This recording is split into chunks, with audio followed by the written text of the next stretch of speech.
అనేది అది ధ్యానంలో సంబంధించిన నియమాలు, వేరే వాళ్ళ సంబంధం లేదు. ఎందుకు అది పెట్టబడింది అంటే పూజ శరీరతత్వం అంటే రాయి, అందుకే ఆ తత్వంలో ఉంటుంది. ఇక్కడ ఉన్న వాళ్ళు పూజ చేసి వెళ్తారు. ఇంకొక జన్మలు అప్గ్రేడ్ అనుకున్నప్పుడు సోదరు దగ్గరికి వస్తారు, అది మనసుకు సంబంధము. ఇంకొక అప్గ్రేడ్ అనుకున్నప్పుడు మంత్రజపం దగ్గరికి వస్తారు. ఇంకా అప్గ్రేడ్ అనుకున్నప్పుడు ధ్యానం దగ్గరికి వస్తారు.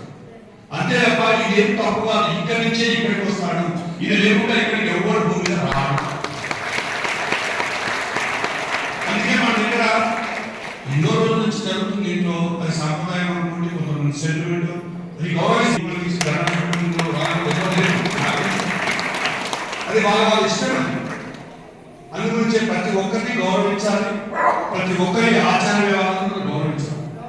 ఎవరెవరు మనం విమర్శలు అందరం ఒకటి చేయడానికి వచ్చిన మనం అది తెలియక కొంతమంది రకరకాల అపోలో ఉన్నారు. దయచేసి ఆ మిత్రులకు అందరికీ ఈ సమాముఖంగా తెలియజేస్తాం, నేను దేనికి వ్యతిరేకం కాదు. ఎవరికి నచ్చింది వాళ్ళు చేసుకుంటారు.